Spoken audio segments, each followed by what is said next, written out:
আউযু বিল্লাহি মিনাশ শাইতানির রাজীম। বিসমিল্লাহির রহমানির রহিম। কমলনগর উপজেলা বিএনপি আয়োজিত আজকের এই ধানের শীষ মার্কার নির্বাচনী জনসমাবেশের সম্মানিত সভাপতি, উপস্থিত আজকের এই ঐতিহাসিক জনসভার সম্মানিত প্রধান অতিথি, এই অঞ্চলের মাটি ও মানুষের নেতা, গণমানুষের নেতা, বারবার নির্বাচিত সংসদ সদস্য, জাতীয় সংসদের সংসদীয় কমিটির সাবেক চেয়ারম্যান, বিএনপির কেন্দ্রীয় নেতা জনতা জনাব এবিএম আশরাফুদ্দিন নিজাম, উপস্থিত বিশেষ মেহমান, উপস্থিত লক্ষ্মীপুর জেলা বিএনপির সংগ্রামী সাধারণ সম্পাদক জনাব শাহাবুদ্দিন সাহু ভাই সহ প্রিয় নেতৃবৃন্দ, উপস্থিত প্রিয় ভাই বোনেরা, আসসালামু আলাইকুম। প্রিয় ভাইয়েরা, আপনাদেরকে প্রথমেই অন্তঃস্থ থেকে কৃতজ্ঞতা জানাই।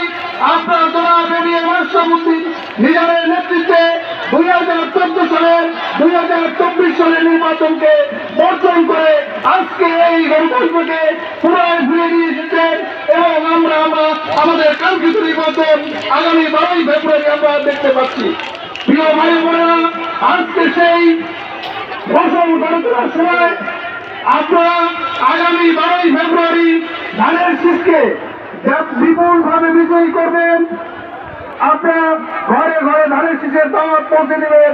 আপনারা সবাইকে স্বতঃস্ফূর্ত ভাবে আনন্দ উৎসব মুখর ভাবে ভোট কেন্দ্রে নিয়ে আসবেন এবং এর মাধ্যমে 2001 সাল থেকে 2006 সাল পর্যন্ত জনাব আশরাফুদ্দিন নিজাম সাহেব যেসব উন্নয়নের ধারা এই অঞ্চলে চালু করেছিলেন সেই উন্নয়নের ধারা অব্যাহত থাকবে।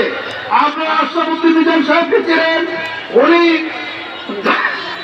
এই অঞ্চলকে মামলা হামলা মুক্ত করেছিলেন, এই অঞ্চলের উন্নয়নে বিরাট ভূমিকা রেখেছিলেন, শিক্ষার ভূমিকা রেখেছিলেন। আজকে তাই আবারও সময় এসেছে আপনারা আবারও ধানের শীষ প্রতীককে বিজয়ী করে এই উন্নয়নের দ্বারা অব্যাহত রাখবেন। শহীদ জিয়াউর রহমানের কর্মসূচি বাস্তবায়ন করবেন, বেগম খালেদা জিয়ার কর্মসূচি বাস্তবায়ন করবেন এবং আমাদের প্রাণপ্রিয় নেতা জনতা তারেক রহমান সাহেবের 31 দফা রাষ্ট্র সংস্কারের যে কর্মসূচি, সেই কর্মসূচি জনাব আশরাফুদ্দিন নিজাম সাহেব এই অঞ্চলে বাস্তবায়ন করবেন।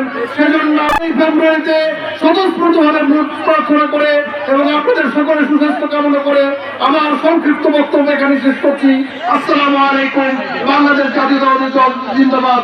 শহীদ প্রেসিডেন্ট জিয়াউর রহমান অমর হোক, বেগম খালেদা জিয়া অমর হোক, তারেক জিয়া জিন্দাবাদ, এবিএম আশরাফুদ্দিন নিজাম জিন্দাবাদ।